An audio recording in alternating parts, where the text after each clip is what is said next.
Most welcome my student. How are you? Are you fine? स्वस्थ हैं, मस्त हैं और पढ़ने में मजा आ रहा है कि नहीं आ रहा है? मजा आ रहा होगा पढ़ने में, है ना?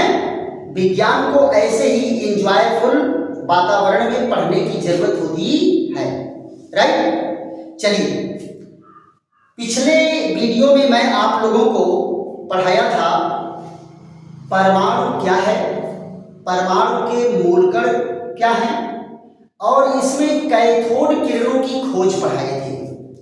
इलेक्ट्रॉन की खोज में पहला हेडिंग हम लोगों का क्या था? कैथोड किरणों की खोज। और दूसरा हेडिंग क्या होगा इसमें? दूसरा हेडिंग होगा कैथोड किरणों के गुण या लक्षण। कैथोड किरणों के गुण या लक्षण। देखो बेटा, इसमें क्या कहा गया कि कैथोड किरणों को अगर अलग अलग प्रयोगों से देखा जाएगा तो ये कौन से लक्षण प्रकट करते हैं। तो पहला इसमें क्या है कि कैथोड किरणें सीधे मार्ग से चलती हैं। तो कैसे पता चलेगा सीधे मार्ग से चलती हैं? यानी कहने का मतलब है कि अगर सीधे मार्ग से चलेंगी तो छाया बनाएंगी। क्या बनाएंगी? छाया बनेगा। जैसे देखो बेटा, ये मैं लाइट जला करके आपको छाया दिखा रहा हूं। प्रकाश भी सीधे मार्ग से चलती है, प्रकाश भी सीधे मार्ग से चलती है। तो यहां देखो, इनके बीच में अगर अपारदर्शी वस्तु रखा गया तो उसकी छाया पीछे पर्दे पर बन रही नहीं बन रही है? छाया पीछे पर्दे पर बन रही है। तो छाया का बनना ही ये प्रूफ कर देता है कि कैथोड किरणें सीधे मार्ग से चलती हैं, सेम लाइक लाइट रेज। जैसे लाइट की किरणें, प्रकाश की किरणें सीधे मार्ग से चलती हैं, वैसे कैथोड किरणें भी सीधे मार्ग से चलती हैं, क्योंकि इनसे भी छाया प्राप्त होती है। किसकी? अपारदर्शी वस्तु की। अपारदर्शी वस्तु कौन होता है बेटा? जिनमें से हो करके प्रकाश की किरणें आर पार न जा सके। तो देखो बेटा, इनका प्रयोग क्या है? ये विद्युत विसर्जन नली है जिसमें आप लोग कैथोड की किरणों की खोज किए थे। देखो बेटा, ऐसा ही फिगर बना था ना। ये देखो, इसमें क्या लगाया गया था? मेटल का इलेक्ट्रोड लगाया गया था और इनको क्या है, कंडक्टर वायर से जो है कनेक्ट कर दिया गया था चालक तार से। चालक तार से जोड़ने के बाद इसमें विद्युत धारा कितनी प्रवाहित की गई थी? हाई वोल्टेज करंट जो है इसमें पास किया गया था। कितना? Near about 10,000 volt. और यहां पर क्या है? वैक्यूम पंप लगा करके इसका प्रेशर बहुत कम कर दिया गया था। वैक्यूम पंप लगा करके प्रेशर कितना कर दिया था? 0.001 mmHg। देखो बेटा, इसको पॉजिटिव किनारे से जोड़े हैं तो ये क्या होगा? एनोड। और यहां देखो, ये नेगेटिव किनारा है तो ये क्या होगा? कैथोड। कैथोड। और ये क्या है? Electric discharge tube. Electric discharge tube है। अब आप जरा देखो, कैथोड किरणों के मार्ग में क्या करते हैं? अपारदर्शी वस्तु रख देते हैं। ये कैथोड किरणें क्या हैं? कैथोड से एनोड की ओर चल रही हैं। कैथोड से एनोड की ओर चल रही हैं। तो इस किरण का क्या नाम रखा गया था? Cathode rays. क्या रखा गया था? Cathode rays. अगर इसके मार्ग में कोई अपारदर्शी वस्तु रख दिया जाए, ये देखो, आपक्यू ऑब्जेक्ट है। कैसा ऑब्जेक्ट है? आपक्यू ऑब्जेक्ट, अपारदर्शी वस्तु। तो यहां पीछे लगे पर्दे पर इसका शैडो प्राप्त होता है, छाया प्राप्त होती है। यहां देखो, ये है वस्तु, ये क्या है? वस्तु। और ये क्या है? छाया। ये क्या है? छाया। राइट। तो छाया का बनना ही क्या प्रूफ कर रहा है कि कैथोड किरणें सीधे मार्ग से चलती हैं। ये प्रयोग क्या सिद्ध कर देता है कि कैथोड किरणें सीधे मार्ग से चलती हैं। इसका दूसरा महत्वपूर्ण पॉइंट क्या है? दूसरी प्रॉपर्टी क्या है, जरा ध्यान दो। दूसरी प्रॉपर्टी में कहा गया कि कैथोड किरणें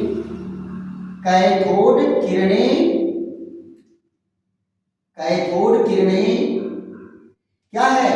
द्रव्य कणों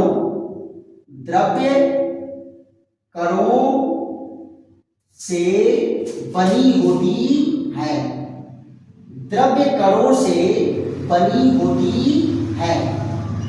द्रव्य कण मतलब क्या है? Material particle. द्रव्य कण का मतलब क्या है? Material particle. द्रव्य कणों से मिलकर के बनी हुई है। अब ये बताओ द्रव्य कण की विशेषता क्या है कि एक द्रव्यमान वाली चीज अगर किसी द्रव्यमान वाली चीज से टकराएगी तो उसमें गति उत्पन्न कर सकती है, उसमें मोशन क्रिएट कर सकता है, उसमें मूवमेंट ला सकता है ना? ये फैक्ट है बेटा। आप हमेशा ध्यान दो, अभी हवा चलेगा तो हमारे बाल हिलेंगे, तो क्यों? क्योंकि हवा में द्रव्यमान है। तो आप जरा बताओ क्या लाइट में भी द्रव्यमान है? लाइट एनर्जी है, लाइट में द्रव्यमान नहीं है। अब हमारे बालों पर बहुत सारी लाइट पड़ रही है, हमारे बाल हिल रहे हैं?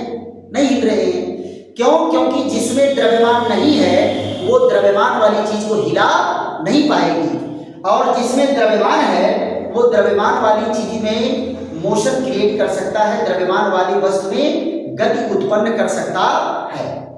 तो इसके प्रयोग के लिए क्या किए बेटा? जरा ध्यान दो। आप लोग तो बेटा इसको बना लेंगे, लेकिन इसका हेडिंग डाल करके इसको दोबारा इसके नीचे बनाएंगे, लेकिन मैं देखो उसी में काम चला देता हूं आपका। यहां देखो, ये अब की बार यहां क्या रख देंगे? यहां पर हल्का विक्षेपणीय पहिया रख देते हैं। क्या रख देते हैं?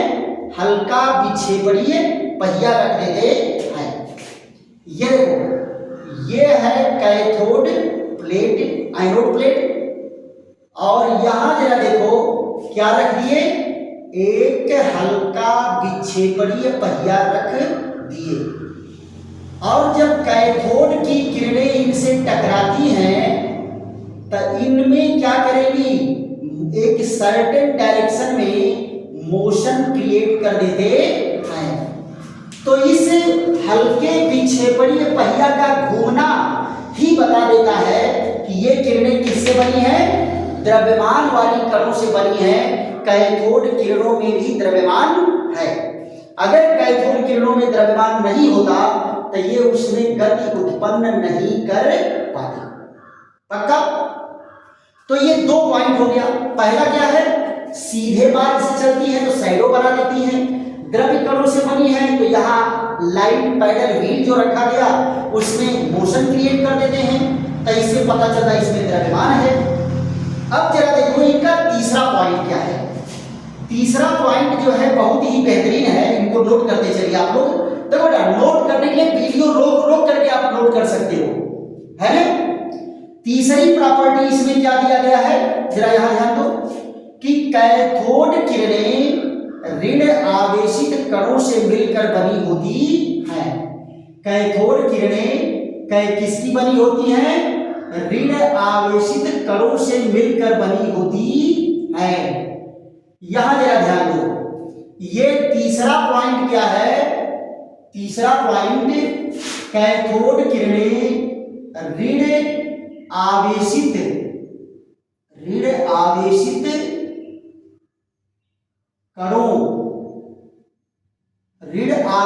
कणों से बनी होती है। ऋण आवेशित कणों से मिलकर बनी होती है। अब जरा बताओ, यानी कि कैथोड पार्टिकल कैसे हैं? नेगेटिवली चार्ज पार्टिकल हैं। यानी कैथोड किरण पर कैसा आवेश होगा? ऋण आवेश होगा। अच्छा ये बताओ बेटा, आपको पूरी प्रकृति में अध्ययन कराए हैं तो कितने प्रकार के टोटल आवेश होते हैं? कुल आवेश केवल दो प्रकार के होते हैं, एक तो धन आवेश, एक तो ऋण आवेश। जब धन आवेश और ऋण आवेश एक दूसरे के कांटेक्ट में आएगा, पॉजिटिव और निगेटिव कांटेक्ट में आएगा, निगेटिव पॉजिटिव कांटेक्ट में आएगा, तो यहां पर क्या लगेगा? आकर्षण बल उत्पन्न होता है। कौन सा बल उत्पन्न होगा? अट्रैक्शन होगा। इसको क्या कहते हैं? Force of attraction. यहां पर अट्रैक्शन फोर्स कार्य करता है। लेकिन अगर वही आवेश समान प्रकार के हो गए, धन धन हो गया, ऋण ऋण हो गया, तो इनमें क्या लगता है? इनमें लगता है प्रतिकर्षण बल। प्रतिकर्षण बल लगता है। क्या लगता है? Force of repulsion. Force of repulsion लगता है। यानी प्रतिकर्षण बल कार्य करता है, रिपल्सन कार्य करता है। आप पक्का जान लो, बस यही दो प्रकार के आवेश हैं। अगर समान आवेश है तो आकर्षण, अब विपरीत आवेश है तो प्रतिकर्षण। क्लियर? अब आप जरा यहां देखो, क्या कहे कि कैथोड किरणों को अगर विद्युत चुंबकीय क्षेत्र में से होकर के प्रवाहित किया जाएगा, कैथोड किरणों को कहां से प्रवाहित करेंगे? विद्युत चुंबकीय क्षेत्र से। यहां देखो, विद्युत चुंबकीय क्षेत्र, ये कैसी प्लेट है? धन प्लेट है। ये कैसी प्लेट है? ऋण प्लेट है। और इनके बीच में से हो करके अगर कैथोड किरण को पास कर रहे हैं, ऐसे देखो, कैथोड किरणें जा रही हैं तो ये धन प्लेट की ओर मुड़ जाती है। तो इन किरणों का धन प्लेट की ओर मुड़ना ही प्रूव कर देता है ये किससे बनी हुई है? ऋण आवेशित कणों से मिलकर के बनी हुई है। यानी कैथोड जो किरणें हैं वो किस पार्टिकल से बने हैं? नेगेटिव चार्ज पार्टिकल से बने हैं। इसलिए ये धन प्लेट की ओर मुड़ जाती हैं, क्योंकि धन आवेश किसको अपनी ओर खींचेगा? ऋण आवेश को। तो धन प्लेट की ओर मुड़ना ही प्रूव कर देता है कि ये किरणें कैसी बनी हुई हैं? ऋण आवेशित कणों से मिलकर के बनी हुई है। तो ये तीन प्रॉपर्टी हो गई। पहली प्रॉपर्टी क्या है? सीधी रेखा में चलती है। दूसरा क्या है? द्रव्य कणों से बनी है। तीसरा क्या है? ऋण आवेशित कणों से बनी है। ये तीन तो फिगर के द्वारा आपको समझा दिया गया। चौथी प्रॉपर्टी जरा देखो, दो चार प्रॉपर्टी और इसमें है। चौथी प्रॉपर्टी क्या है? त्वचा पर गिरकर, त्वचा पर गिरकर क्या करेगा? जला देती है। त्वचा पर गिरकर जला देती है और छाले पड़ जाते हैं, और छाले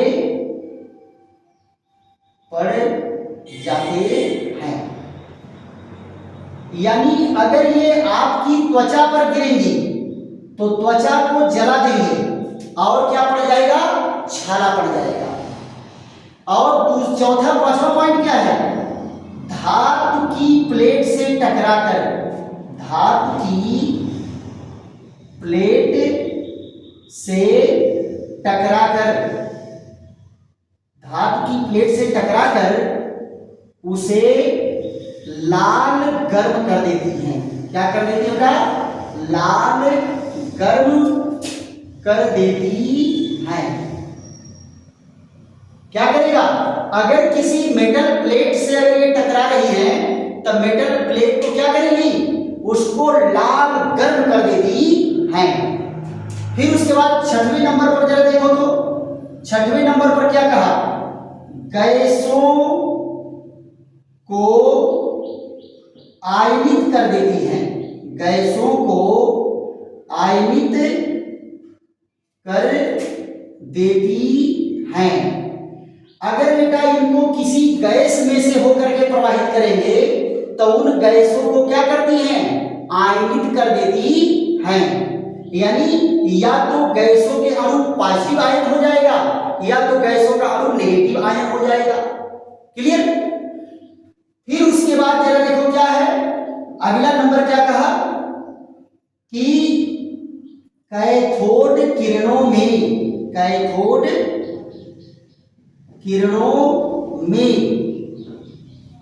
अधिक भेदन क्षमता होती है। अधिक भेदन क्षमता होती है। यह एल्युमिनियम की 1 यम से 10 यम मोटी चादर को भेद सकती है। देखो बेटा, कैथोड किरणों की भेदन क्षमता अधिक होती है। भेदन क्षमता मतलब क्या होता है? आर पार निकल जाने की क्षमता, छेद करके आर पार निकल जाने की क्षमता भेदन क्षमता कहलाती है।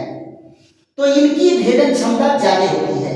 ये 1 मिलीमीटर मोटी एल्युमिनियम की चादर से लेकर के 10 सेंटीमीटर मोटी एल्युमिनियम की चादर को भी आर पार कर जाती है। और अगला पॉइंट क्या है, यहां देखो, फोटोग्राफिक प्लेट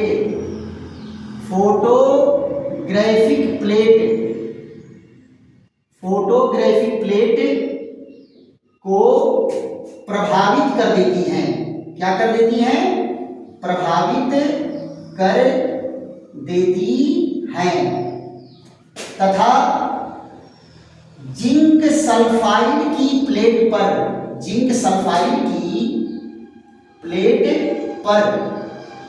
स्फुर दीप्ति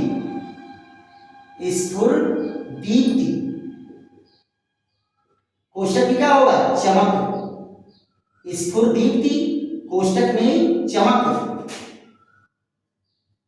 उत्पन्न कर देती है। अगर फोटोग्राफिक प्लेट माने क्या होता है बेटा? फोटो खींचने वाली रील। अगर इसके मार्ग में आ गए तो फिर फोटो खींचने लायक नहीं रह जाएगी। फोटोग्राफिक प्लेट क्या होता है? एक्सरे प्लेट भी अगर इसके रास्ते में आ गया तो फिर वो फोटो खींचने लायक नहीं रह जाएगा। और लास्ट बेटा जो इसका कैरेक्टरिस्टिक है वो बड़ा ही इंपॉर्टेंट है। लास्ट कैरेक्टर क्या है? और भी ज्यादा इसके इंपॉर्टेंट है, तो जरा हम उनको देख लेते हैं। लास्ट पॉइंट में क्या कहा गया? यदि कैथोड किरणें उच्च गलनांक वाली धातुओं से टकरा रही हो, तो क्या उत्पन्न करेगी? उच्च गलनांक वाली धातुओं से टकरा करके एक्स किरण उत्पन्न करती है। कौन सी किरण उत्पन्न करती है? एक्स किरण। तो उच्च गलनांक वाली धातु कौन है? जैसे टंगस्टन जो है, आप टंगस्टन जानते हो? जो पहले आओ पीला वाला बल्ब आता था उसमें फिलामेंट टंगस्टन का ही लगता है। अब आप जरा बताओ, गरमा के लाल होके सफेद होकर के एकदम उजाला देने लगता है, लेकिन तब वो पिघलता नहीं, तो उसका गलनांक बड़ा उच्च होता है। तो अगला नंबर क्या है यहां पर देखो, लास्ट पॉइंट, कैथोड किरणें